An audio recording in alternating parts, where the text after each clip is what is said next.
খেলাধুলা করা প্রতিটি মানুষের জন্য অত্যন্ত জরুরি। আমরা প্রতিদিন খেয়ে দিয়ে ঘুমিয়ে মোবাইল নিয়ে প্রায় 24 ঘন্টা কাটিয়ে দিই, কিন্তু খেলার জন্য 2 ঘন্টা সময় পাই না।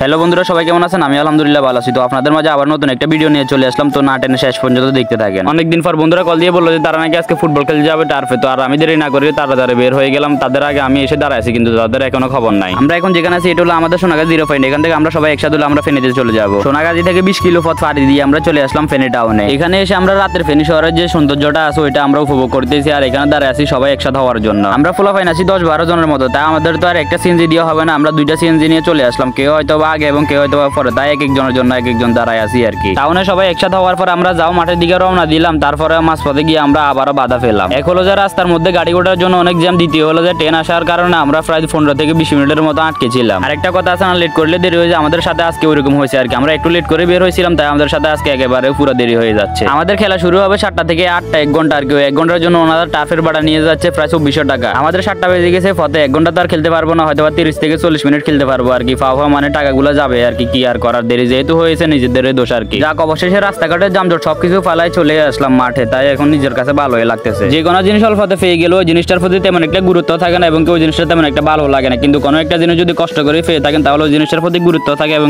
ওই জিনিসটা ভালো লাগে। এই কথাটা এই জন্য বলতেছি, যেমন আমাদের হাতে 40 মিনিটের মতো আছে, ওই 40 মিনিটে আমরা একেবারে মন দিয়ে খেলতে পারবো। কিন্তু ধরেন যে আমরা যদি 1 ঘন্টা পুরোপুরি খেলতে পারতাম তাহলে দেখা যেত যে আমাদের ফলাফলের খেলার মধ্যে মনে বসতো না, ভালো করে খেলতো না। এখন তো ধরেন যে বাইরে সবাই এসে দাঁড়ায় আছে, আমাদের হাতে তেমন একটা সময় না, তাই এখন সবাই সিরিয়াসলি খেলতেছে। আর ফুটবল খেলা হচ্ছে এমন একটি খেলা যেটা সারাদিন খেলা লাগে না। ওটা যদি মনের মতো করে আধা ঘন্টা খেলা যায় তাহলে শরীরের ঘাম এমনিতে জড়ে যায়। আর প্রতিটি মানুষের জন্য খেলাধুলা করা অত্যন্ত জরুরি। এবার আপনি যে কোনো খেলাধুলা করতে পারেন। আপনার খেলাধুলার মাধ্যমে যদি ব্যায়াম হয় এবং আপনার জন্য ভালো হয় তাহলে আপনি যে কোনো খেলাধুলা করতে পারেন। মোট আপনি যত বেশি পরিশ্রম করবেন আপনার শরীর ততটাই ভালো থাকবে। তো আজকের জন্য ভিডিওটা এতটুকু। যদি ভালো লাগে লাইক কমেন্ট শেয়ার করে দিবেন। আর যারা এখনো পেজটা ফলো করেন অবশ্যই পেজটা ফলো করে সাথে থাকবেন।